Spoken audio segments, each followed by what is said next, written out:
ناظرین اکرام، السلام علیکم ورحمۃ اللہ وبرکاتہ۔ امید ہے آپ سب خیریت سے ہوں گے۔ اللہ تبارک و تعالیٰ کی بارگاہ میں دعا ہے اللہ تبارک و تعالیٰ آپ کو اور بھی خوش رکھے، دین و دنیا کی دولت سے مالا مال فرمائے، آمین یا رب العالمین۔ آئیے سنتے ہیں مفتی سلمان ندوی صاحب کا بیان۔ یہ زہار کیا ہے آئیے سنتے ہیں، چھوٹا سا بیان ہے، بنے رہیں اینڈ تک، چھوڑ کر نہ جائیں ویڈیو۔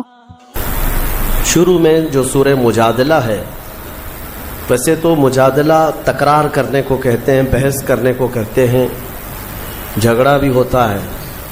مسئلہ یہ تھا کہ ایک صحابی اور ایک صحابیہ جن کا آپس میں کچھ مسئلہ ہو گیا، وہ حضور پاک صلی اللہ تعالیٰ علیہ وسلم کی بارگاہ میں آئیں۔ کیا مسئلہ تھا؟ ایک ہے زہار۔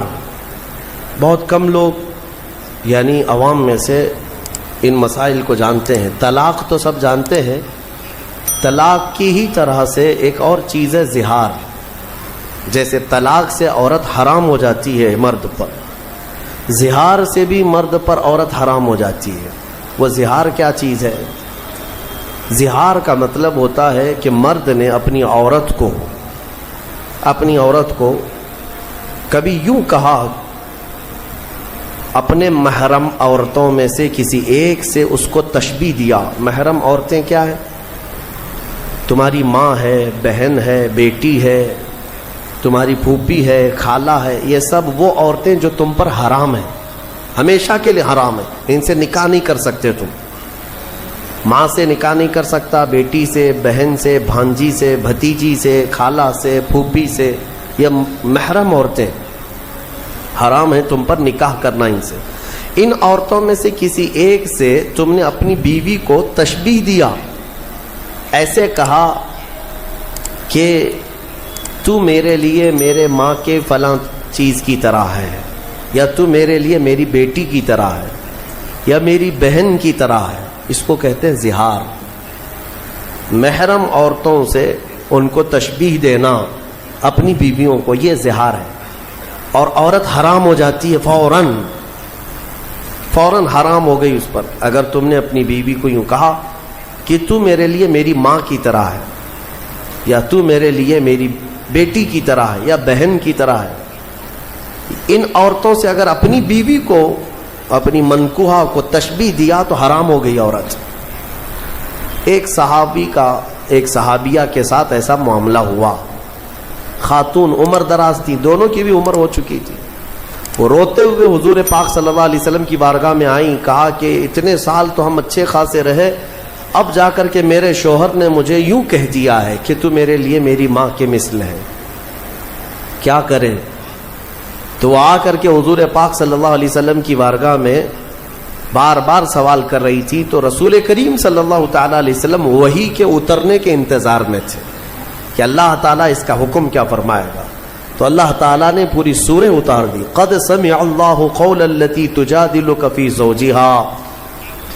تحقیق کہ اللہ نے اس خاتون کی بات سن لی جو اپنے شوہر کے معاملے میں آپ سے بحث کر رہی ہے، وتشتکی الی اللہ، اور اللہ کی بارگاہ میں شکایت کر رہی ہے کہ میرا معاملہ کیا ہے، بتا دیا جائے۔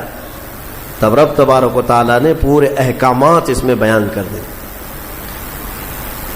کہ عورتوں کو اگر کسی نے اپنے ماں کے مثل کہا تو پہلی بات تو یہ، عورتیں تمہاری نہ ماں ہیں، نہ تمہاری بیٹیاں ہیں، نہ تمہاری بہنیں ہیں، اس طرح کی بات کہنا حرام ہے۔ لیکن اگر کسی نے ایسا کیا ہے تو اب یہ زہار کے بعد واپس عورت کو حلال ہونا ہے تمہارے نکاح میں، تو اس کے لیے کیا ہے؟ توجہ چاہتا ہوں۔ اللہ تبارک و تعالیٰ کا حکم ہے کہ 60 روزے رکھے گا کنٹینیو۔ والذین یظاہرون من نسائہم ثم یعودون لما قالوا فتحریر رقبۃ من قبل ان یتماسا۔ پہلے تو یہ ہے کہ ایک غلام آزاد کرے، غلامی کا دور ہے نہیں، جب غلام ہوا کرتے تھے تو ایک غلام آزاد کرتا تو عورت اس کے لیے حلال ہو جاتی۔ فمن لم یجد فصیام الشہرین متتابعین من قبل ان یتماسا۔ اور غلام آزاد کرنے کی طاقت نہیں ہے تو رب تعالیٰ فرماتا ہے 60 روزے رکھے کنٹینیو، مرد 60 روزے رکھے گا۔ وہ بھی کیسے؟ ایک بھی اگر بیچ میں چھوڑا تو پیچھے کے سب پھر غائب، پھر سے اسے کنٹینیو کرنا پڑے۔ اور ان 60 روزوں کے درمیان شوہر اور بیوی ایک دوسرے کو چھوئیں گی بھی نہیں. ہاں زہار اس کو معمولی نہ سمجھے. اور پھر اگر اس کی بھی طاقت نہیں ہے فَمَن لَّمْ يَسْتَطِعْ فَإِطْعَامُ 60 مسکینا. اللہ نے فرمایا 60 روزے رکھنے کی اگر کنٹینیو طاقت نہیں ہے تو پھر 60 مسکینوں کو کھانا کھلائے. اس کے بعد پھر عورت حلال ہوگی. تو یہ زہار کے مسئلے جاننا چاہیے. اس طرح اپنی بیویوں کو مخاطب نہ کیا جائے. ارے میری ماں کی طرح ہے تو، میری بہن کی طرح ہے تو، میری بھانجی کی طرح ہے، پھوپھی کی طرح ہے، خالہ کی طرح ہے. یہ سب وہ عورتیں ہیں جو تم پر حرام ہیں. ان سے تشبیہ دینا اپنی عورت کو حرام ہے اور بیوی تمہارے حرام ہو جائے گی تم پر. اس مسئلے کا اس سورہ مجادلہ میں اللہ تعالیٰ نے ذکر. ویڈیو اچھی لگی ہو تو دوستوں میں آپ ضرور شیئر کریں. اللہ تبارک و تعالیٰ کی بارگاہ میں دعا ہے اللہ ہمیں اس سے بچنے کی توفیق عطا فرمائے. ایسے باتوں سے اللہ ہمیں بچنے کی توفیق عطا فرمائے. جہاں جہاں پریشان حال ہے مسلمان بھائی اللہ سب کی تو پریشانیوں کو دور فرما. جو بیمار ہیں اللہ تو نے شفا عطا فرما. جو قرض دار ہیں اللہ تو نے قرض سے بری فرما. جو بے روزگار ہیں اللہ تو نے برسر روزگار عطا فرمائے. دل خصوص مفتی سلمان ادریس صاحب کی واعزت رہائی عطا فرما. جو لوگ اس ویڈیو کو دیکھ رہے ہیں اللہ جو بھی بیمار ہیں پریشان ہیں اللہ سب کی تو پریشانیوں کو دور فرما. بیماروں کو اللہ تو شفا عطا فرما.